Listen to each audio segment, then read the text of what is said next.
আসসালামু আলাইকুম। এরিকাজ কিচেনে নতুন আরেকটি রেসিপি দেখার জন্য আপনাদের সবাইকে স্বাগত জানাচ্ছি। আপনারা সবাই কেমন আছেন? আজকে আমি আপনাদের সাথে শেয়ার করব ভীষণ মজাদার একটি রেসিপি। আজকে তৈরি করে দেখাবো মনাক্কা রেসিপিটি।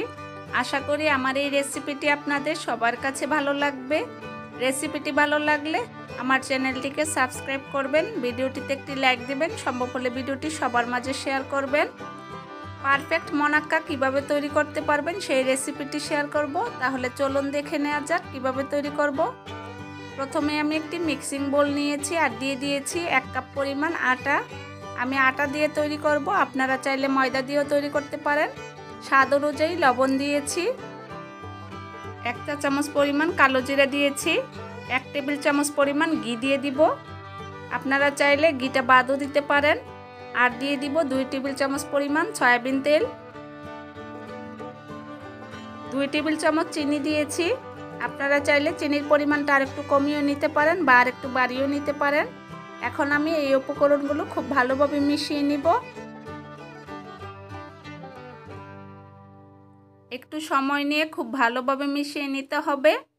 দেখুন মিশানো হয়ে গিয়েছে, ঠিক এরকমভাবে মিশিয়ে নিতে হবে। এখন আমি দিয়ে দিব নর্মাল টেম্পারেচারের দুধ। এখানে আমি 1/2 কাপ পরিমাণ দুধ নিয়েছি। আপনারা কেউ চাইলে পানি দিয়ে তৈরি করতে পারেন এই ডোটা। অল্প অল্প দুধ দিয়ে আমি ডোটা তৈরি করে নিব।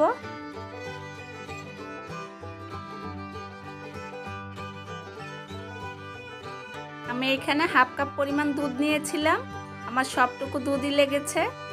খুব ভালোভাবে মাখিয়ে নিয়েছি। দেখুন ঠিক এরকম একটা ডো তৈরি করে নিতে হবে। খুব বেশি শক্তও হবে না, আবার খুব বেশি নরমও হবে না। এখন আমি এই ডোটাকে রেস্টে রেখে দিব 30 মিনিটের জন্য। একটা ঢাকনা দিয়ে ঢেকে ফিরে আসছি। তাহলে 30 মিনিট পর ফিরে আসছি। 30 মিনিট পর দেখুন এরই মাঝে ডোটা খুব ভালোভাবে সেট হয়ে গিয়েছে, আরও কিছুটা সফট হয়ে গিয়েছে।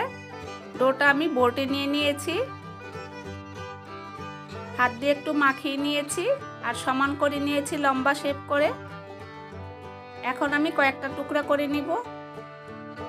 মনাক্কার এই ডোটা কিন্তু আমরা সবসময় রুটি বানিয়ে খেয়ে থাকি, যে ডোটা সেই ডো থেকে একটু আলাদা হবে, কারণ এই ডোটাতে তেলের পরিমাণ একটু বেশি দেওয়া আছে। আর এই ডোটা একদম মসৃণ হবে না, এটা তেলের পরিমাণ একটু বেশি দেওয়ার কারণে হয়েছে। আমি 4টি টুকরো করে নিয়েছি, সেইখান থেকে একটি টুকরো নিয়েছি। এখন আমি রুটি বানিয়ে নিব।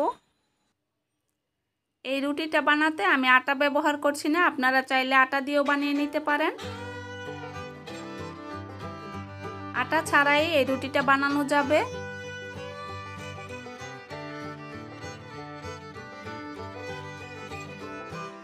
ঠিক এইরকম পুরুত্ব রেখে একটা রুটি বানিয়ে নিতে হবে, এর থেকে বেশি পাতলা করা যাবে না। দেখে নিশ্চয়ই বুঝতে পেরেছেন আমি রুটির পুরুত্বটা কতটুকু রেখেছি। এখন আমি একটা চাকু দিয়ে রুটিটা কেটে নিব।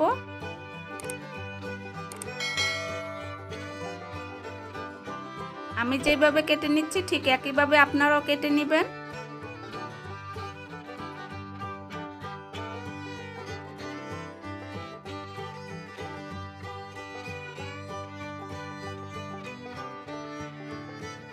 ঘরে তৈরি করা এই মনাক্কাগুলো দোকানের কিনা মনাক্কা থেকে অনেক বেশি মজাদার হয় আর দীর্ঘদিন সংরক্ষণও করা যায়।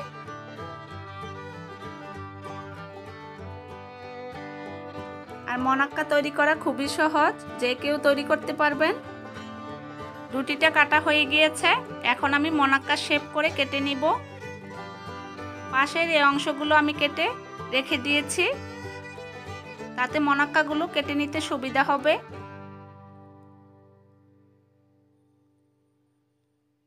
মনাক্কাগুলোকে আমি খুব বেশি বড়ও করব না, আবার খুব বেশি ছোট করব না, তাই মিডিয়াম সাইজ করে কেটে নিচ্ছি। আপনারা চাইলে আরও বড় করেও কেটে নিতে পারেন বা আরও ছোট করেও কেটে নিতে পারেন। আর এই মনাক্কাগুলো তেলে ভেজে নিলে ডাবল হয়ে যাবে ফুলে। সবগুলো মনাক্কা আমি কেটে নিয়েছি। দেখুন ঠিক এরকমভাবে কেটে নিতে হবে।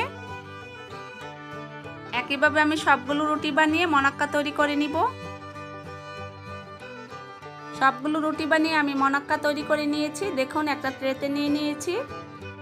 এখন আমি এই মনাক্কাগুলো তেলে ভেজে নিব। চুলায় আমি একটি হাঁড়িতে তেল গরম করে নিয়েছি আর এক পিস মনাক্কা দিয়ে দিয়েছি। তেলটা গরম হয়ে গিয়েছে, এখন আমি মনাক্কাগুলো দিয়ে দিব। তেলটাকে খুব বেশি হাই হিটে গরম করে তারপর মনাক্কা দিতে যাবেন না, তাহলে মনাক্কার উপরে কালার চলে আসবে, ভিতরটা ভাজা হবে না। মনাক্কা দেওয়ার পর চুলার আঁচটা আমি মিডিয়াম লোতে রেখে মনাক্কাগুলো ভেজে নিব। মনাক্কা দেওয়া হয়ে গিয়েছে, এখন আমি একটা চামচ দিয়ে উল্টিয়ে দিব। মনাক্কাগুলোকে আমি ৬-৭ মিনিটের মতো ভেজে নিয়েছি। ঠিক এরকম হয়েছে দেখতে, দেখুন।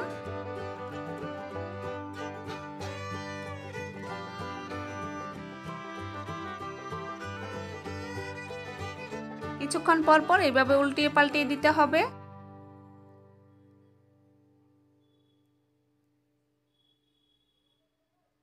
মনাক্কাগুলো ভেজে নিতে আমার এখানে সময় লেগেছে 10 থেকে 12 মিনিটের মতো। দেখুন মনাক্কাগুলো ভাজা হয়ে গিয়েছে, এখন আমি তুলে নিব।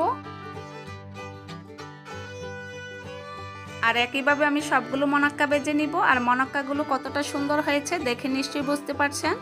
মনাক্কাগুলো ফুলে ডাবল হয়ে গিয়েছে। সবগুলো মনাক্কা আমি ভেজে নিয়েছি। দেখুন মনাক্কাগুলো কতটা সুন্দর হয়েছে।